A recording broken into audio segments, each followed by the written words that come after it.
Vanessa Mason, who is a research director at the Institute for the Future, among a bunch of other titles. So Vanessa, maybe you can introduce yourself a little bit and describe a little bit of the work you're doing today. Sure.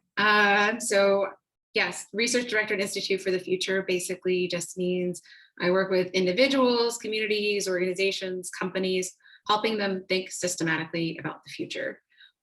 So a lot of that is, and of course, the research that we're doing, trying to take a longer view of what's going forward. So kind of working more like 10 to 20 year horizons, and combining a lot of kind of quantitative data as well as a lot of sort of imagination and bridging a lot of the sort of interesting, weird disruptions and innovations we see in the present, sort of thinking through implications for the future. Yeah, that's pretty much it in a nutshell. And yeah, maybe describe the Institute for the Future at a broader level. Yeah, what they do as an organization.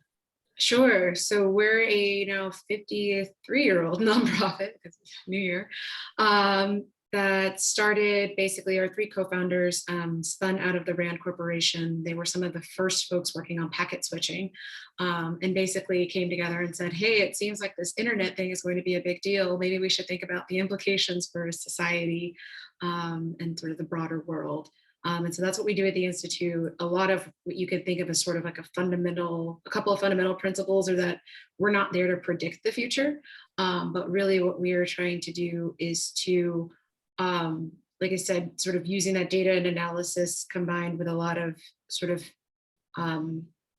thinking through like what could be implications if some of these things were to converge or to intersect in order to create stories from the future, to provoke people basically to have insights about, this is what's meaningful to me, or this is what I'm worried about, or this is really what I value, in order that they take action in the present to build the future that they would like to see. And so ultimately our measure of our success is getting people to take action. One bizarro thing since the pandemic happened is that this was before my time, but IFTF has done 10-year forecasts for decades. And in 2009, they did a 10-year forecast, and one of which talks about a global pandemic that emerges in 2019, and then basically runs through a lot of and imagines and sort of simulates all of the ways that people might behave in this world. And so, yes, it's a cool thing that like, wow, we kind of got that bizarrely accurate from the sort of prediction front, but it's also a little disappointing because obviously when you look at the US response, we didn't really hit the sort of nail on the head when it came to action. But I'm excited to see we made these post-pandemic scenarios, which hopefully will have this not happen in the future so that people can make decisions now, learning from our current failures. Yeah, that's insane. I don't know if you are able to share this, but are there things from that planning that were suggested that we didn't do that we should have done? Yes, definitely on the sort of policy surveillance, like those kinds of things, but a lot of what that forecast was looking at, like how would humans respond? And so the sort of element of, I think a lot of people have been confused by this, like, why are people still hosting weddings? Like, why are they breaking quarantine to go, a birthday party or a retirement? And so the simulation actually does talk about that because it's really hard for people, especially amid sort of uncertainty and chaos. There's a sort of an even stronger impulse to want to do the sort of human connection and really want to be there for people. So in that sense, it really got that really accurately, that those were going to be the things that people would sort of break public health recommendations for. Yeah, the kind of more behavioral aspect of it, like what humans would instinctually need to do. Yeah, or just like the sort of emotional reaction with like being amid all the sort of life and death uncertainty, right. Having this sort of lack of sense of control, that's one way to both control and then also connect and seek comfort. Yeah, with others. Yeah, we talk a lot of our designers talk a lot about kind of the behavioral aspect of design and how to like understand human behavior and design for and around or with it, because of that. Like what is someone going to emotionally need to do in that moment? Well, tell us a little bit more just about you and your career. Like, how did you get to becoming a futurist? That's not a job that most people set out to do or know about. How did you get to like where you're at right now? Yeah, it's a job that very few people set out to do. Like most people, like most of my coworkers, I got into this accidentally. I think the sort of shortest version of this is that I've just done a lot of different things. And most people who I work with have just done a lot of different things. I've worked in global health. I was a biotech consultant for a while. I worked at a healthcare incubator. I did a lot of work related to sort of designing tech prototypes and working with startups around how to design technology for vulnerable populations so that they could improve their health. And so with all of that, I kind of have an industry focus on health and in healthcare, which is valuable for futures work and sort of being able to interpret how technology might play out. And again, thinking about human behavior, how people might use, misuse, or just not use particular kinds of technology.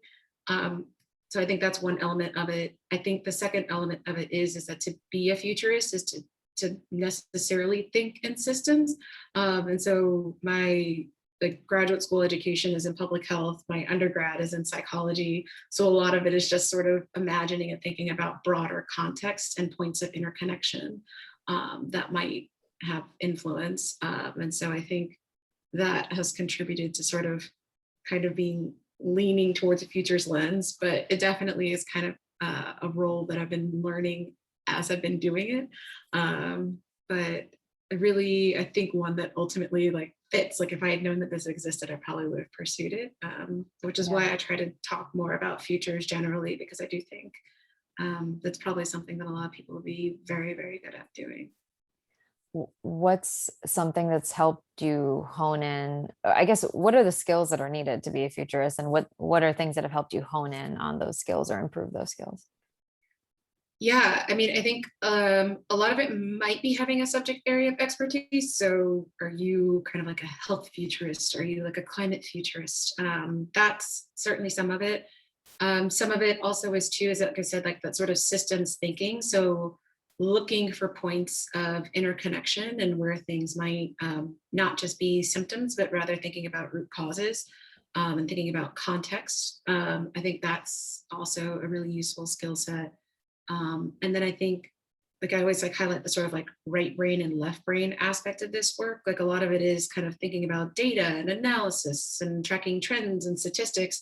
And then there's the other side of which is this fundamental practice that we do that's all about signal scanning. So you're constantly looking for sort of fringe behaviors, fringe innovations, weird disruptions, and what's happening today in order to be able to combine those with those set of data and trends, and then ask yourself, what if all of these things were happening at the same time? Like, what is the sort of world problem, story, opportunities, threats that sort of can emerge at the intersection of those things? And that's ultimately a creative exercise and doing those together. And so I think having that kind of creativity combined with a sort of structured analytical thinking are also sort of really good skill sets.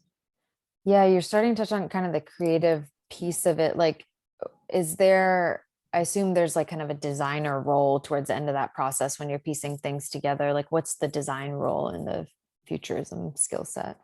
Yeah, they're definitely two disciplines that overlap a lot together. And so I think this are from a sort of designer's role in it. It might be, so there's a kind of trying to take a step back. So for example, we have a design futures training at Institute for the Future, and it really is, it's exactly what it sounds like. It's like this blend of design and futures together.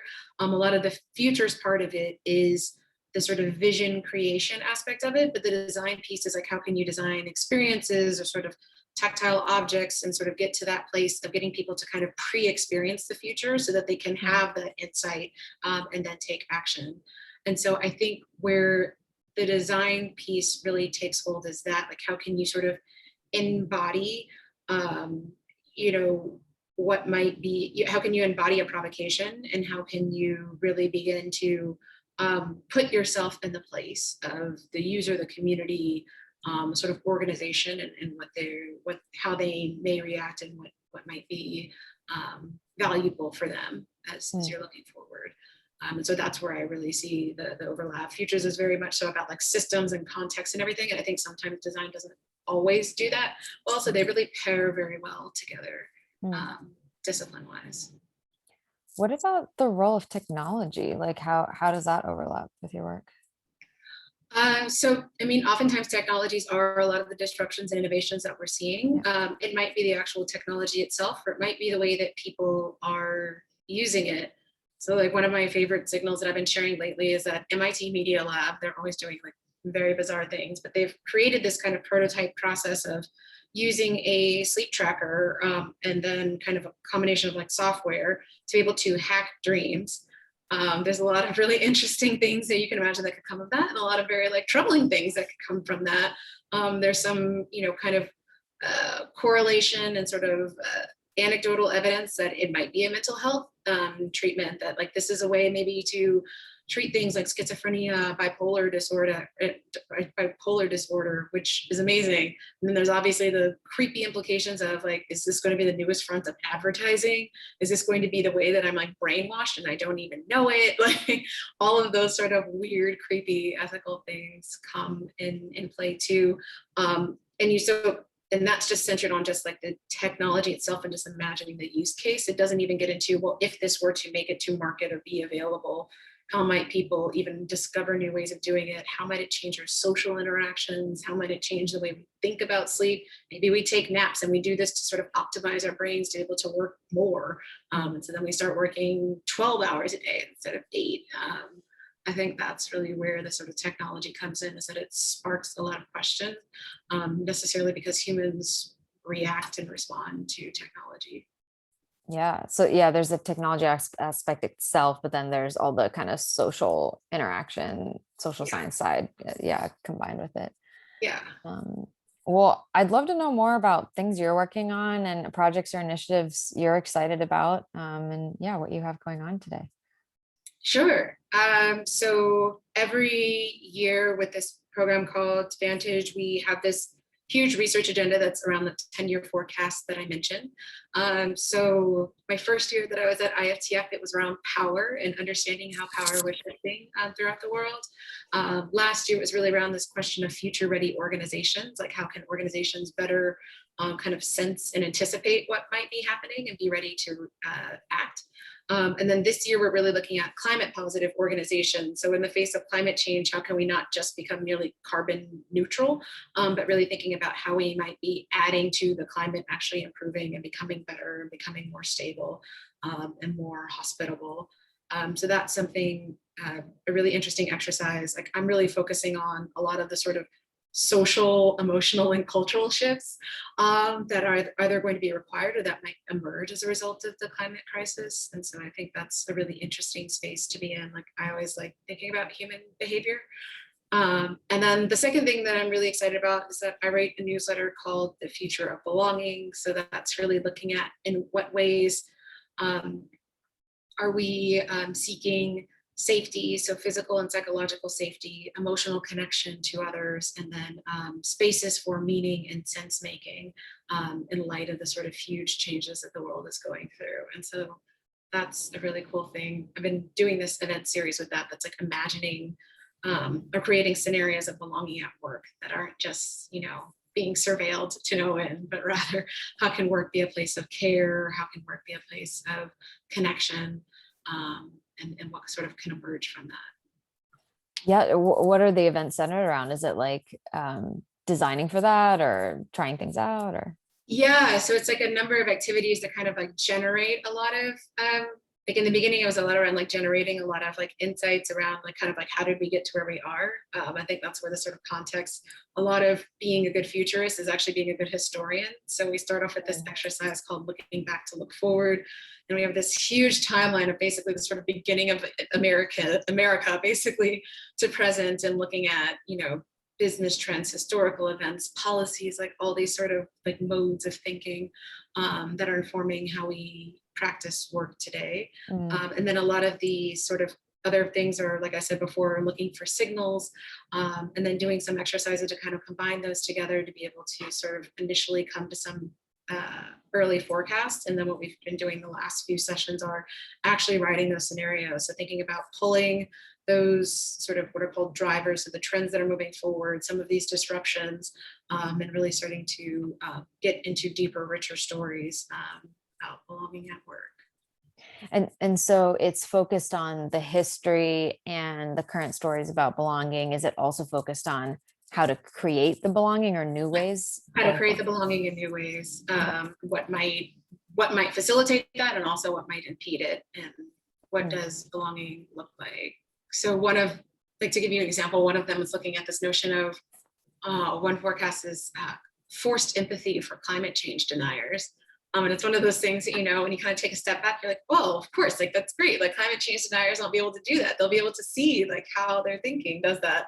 But then when you really start thinking about it, all the ethical implications of like thought policing, and then what happens if it doesn't work? Like what happens in a world where we're all just very super empathetic with each other? In what ways does this help people who are being harmed? Like who's being harmed?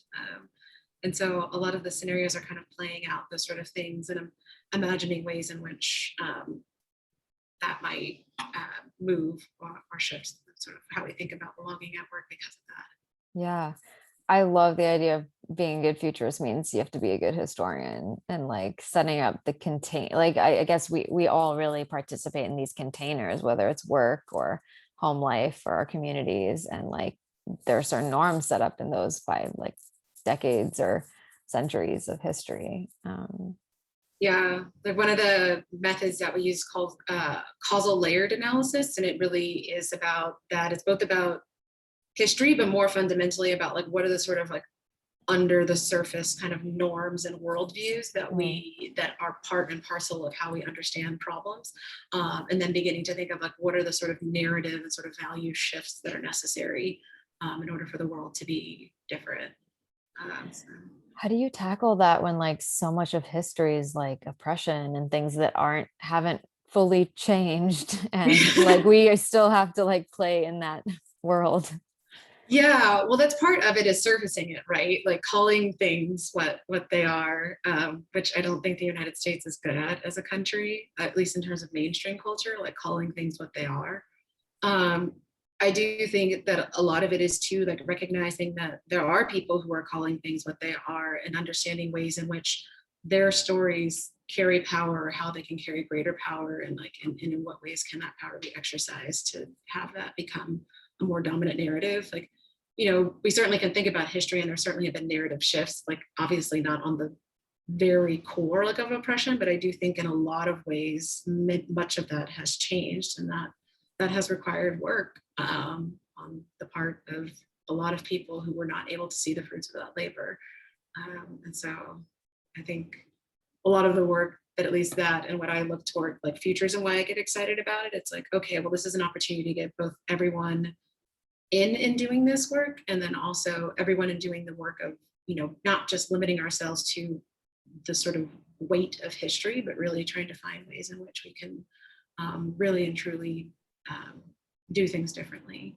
Yeah, for sure. um I was going to ask a question that I've now blanked on. Oh, well, I wanted to go back to uh, your climate work that you were mentioning. Mhm. Is that so?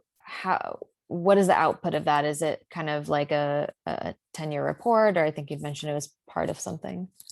Yeah, so it's part of what's called our map of the decade. And the map of the decade is basically a 10-year outlook with a number of different forecasts. So forecasts are just stories of the future. They're plausible, internally consistent, and they also need to be provocative. The whole point is that you should feel kind of uncomfortable looking at them, Mm, whether it's uncomfortable because, you know, it's something you don't want to happen, or whether it's uncomfortable because it's like, wow, that's really great, and I feel like we're really far away from that. And so sort of move you and sort of motivate you to take action. um, so yeah, so the output of that will be a set of forecasts. um, there For this particular topic around climate positive organizations, we're looking at that in sort of four major domains. Like one is technology, of course. Two is sort of economic and finance. A third is around kind of politics and governance. And then the fourth that I mentioned that I'm working on is sort of the behavioral, socio-cultural, still working on an actual succinct definition of it, but basically the sort of soft human side of thinking about climate positive and building climate positive organizations. and who is the map used by, or how is it used? So it's part of a overall research partnership that organizations take part in. So they have access to the map. We always release them like a year after they're actually produced publicly. We release them publicly a year after they are done. Sorry, that sentence didn't make sense. And they're used, a lot of times internally for organizations, like they're trying to think about strategy and like how they work. We as an organization are always trying to challenge them to think more expansively and not just say, this is for organizational, like 5-year strategic plan, but really to think about, well, how are you behaving, in your communities and the market in society, and how can your decisions sort of be more positive, basically, in light of that. Yeah. So, Has the pandemic itself, I know it's changed how we've all done work in terms of we're doing it work virtually and things like that, but in terms of how you do futurism work, has the pandemic impacted that at all? yeah, I definitely think it has. And I'm sure you felt this as a designer too. Sometimes it's harder to have some of those initial like research conversations and to have that sort of dialogue that does um, result in greater creativity, because you're not with people in the room. Like there's not as much crosstalk. Like there's a lot more other sort of one-on-one or two-on-one kind of conversations. Um, I do think when we have had like sort of smaller, more workshop settings, it's actually been better in a bizarre way. If you can get people to stop always running off to meetings, because it's just a sort of medium of conversation. Like people get to see work in ways that they wouldn't have been able to see before, because they might have been at tables separately and not been able to see that. So you can use tools like Miro to be able to visualize and kind of understand what the room is thinking. And then be able to share a lot more about what you're thinking. And I also think it affords a lot more opportunity for participation for folks who maybe aren't as extroverted, who aren't just going to speak up. They kind of have time to sort of think and prepare and write their responses. So I think in that sense, it's actually been more positive. But of course, this is all in the context of everyone is in hair on fire territory now. Yeah, I guess that's what I kind of want to dig into more. It's like Yeah. your whole profession is around helping people think about the future and co-create it and things like that. How do you help people prepare for a future that they inherently kind of see as unpredictable? I guess your work is to help make it a little bit more, not Yeah. predictable, but to think about it more. But are organizations like more excited about the type of work because they're like, oh yeah, we do need to think about the future because anything can happen? Or are they like, well, everything's unpredictable, so how can we plan for it? Yeah, the short answer is both. I think that's just a natural human response to either be paralyzed or to be galvanized. Yeah. So, yeah, the short answer is both. Yeah, I think now that we're a year in, we're definitely seeing more of a solid swing toward people saying that, like, I really need to be thinking about the future. I think some of that is like the people who were frozen before have sort of, they're coming out from under between the vaccines and just the amount of time and all the changes obviously that we've seen before. So that's kind of freed up people from being in panic mode. But yeah, I do think that there are cycles to this, and I feel you probably experience this in your personal life too. You can't. Sometimes it's hard to think about the future when you're under duress in the present, Yeah. and so that I definitely experience as a practitioner, like in my own both like personal life and work life. It's like, oh, this is really hard to explore and write and imagine Yeah. this when everything feels so pressing. Yeah, for sure. Yeah. Well, I know you have a healthcare background as well, so I'd be remiss not to ask you what your thoughts are about the health field and where you kind of see digital trends going in the health sector. Yeah, I think you know, one is of course, virtual care. I'm sure like all of us had some version of a telemedicine visit at this point.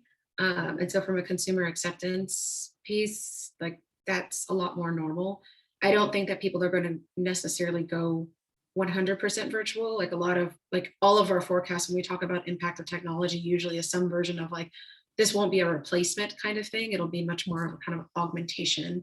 And so I think healthcare is no exception with that, that all the sort of telemedicine and chatbots and automations and those things, they will occur alongside in-person visits. Um, I think that there's even more of a spotlight on the health disparities that are in health and in healthcare, even more so than we're already aware. You know, obviously looking at the patterns of COVID-19 infections, and then vaccine maps. If you look at it at any given community in this country and around the world, to be honest, like the people who are getting the vaccines first are always the people who are probably the least affected by the pandemic. And that's pretty universal. And a lot of that is just, you know, pandemics reveal cracks in the system, or sort of, you know, where the system is not really working well. And so I think that there is even more attention and energy and investment in how do we actually really and truly both not just understand health disparities, but deal with them in a root cause sort of way, and not just in a symptoms way, and say, oh, well, those patients just, you know, they're vaccine hesitant, so we just need a marketing campaign. It's like, okay, yes, but then you also need to, you know, provide transportation, like probably have more Black and brown doctors on staff and Black and brown nurses, and, you know, like reach out to family members to go with them to appointments. Like, you know, it's much more of a holistic effort and recognition of that, and not just like, well, they just don't want to take it. Right, right. Like it's a them problem. We need a market to convince them. And Yeah. And I do think, going again back to a specific American example, I think what's troubling is that, speaking of broken systems, I don't know if you're aware of this, but there have been, you know, all this phenomenon that I think a lot of people who are outside of healthcare weren't aware of, like notions like nurses and doctors getting fired in the middle of a pandemic or being let go, you know, like other things closing in healthcare. And at first glance, it seems like that doesn't make sense. But really what that is showing is that the way that the healthcare industry makes money is by doing things to people. And so when the pandemic was happening, a lot of like elective surgeries were canceled, outpatient procedures were canceled, which means that hospital budgets were incredibly tight, especially when they were taking care of COVID patients. A lot of those costs were being, you know, were just sort of forced to be absorbed by the hospitals. And so I do think there's already been a transition to moving to more like outcome-based care. And I think that will also necessarily accelerate, because a lot of these you know, primary care practices, some of these smaller hospitals simply aren't going to be financially viable otherwise. 100%. Yeah, we on our healthcare side, we're working with an organization called Integrated Healthcare Association in California that's kind of focused more on that. And I know the whole industry is kind of focused on how we shift to that, because I guess, again, if we want to look historically how it was built up, it wasn't really built to be outcomes focused. It's just like it's just tricky, because like in this transition, it's like, well, what do you prioritize? Do you prioritize making money today, or do you prioritize making money tomorrow, knowing that you're in this weird middle situation, which is lasting for years? And so I think hopefully we get out of this sort of having a foot in two streams and just sort of squarely hop over into one. Yeah, for sure. Well, I'd love to end, and you can send us this later if you don't have it off the top of your head, but if you had to point people to a resource, people who are working on designing and building you know, better futures, resources that really help build equitable and ethical futures, what are some of the resources or things that you have top of mind outside of your own newsletter? IFTF has a couple that I can recommend. One I mentioned before, we have these post-pandemic scenarios, like I think the official title is something like After the Pandemic, What Comes Next or What Happens Next, something like that.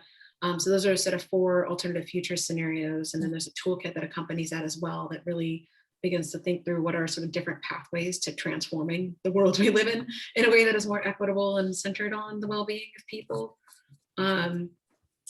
That's one. And then a second one that's more technology related is that we have a tool called Ethical OS. And that's really identifying 7 different risk zones for people who are developing technology to kind of do, again, a structured thinking process in anticipation of what they will develop, or maybe it's a product that already exists, but they're sort of furthering development. And that's at, I believe, at ethicalos.org. It's on the separate site. How do people find your newsletter? It's at belonging.substack.com. Great. Well, thanks for chatting with me. Is there anything else we didn't talk about that you'd like to mention? Only one other resource. If you're interested in futures Yeah. thinking, we have a Coursera course that's available now. That's free if you don't want to pay for the certification. I think like $40 otherwise. And then we have another course that's coming out in a week or two that's focused on the same scenarios that I mentioned before. So again, putting more power and information in the hands of anyone to be able to imagine better, more equitable futures. Yes. Well, thanks so much for taking the time to chat with me, Vanessa.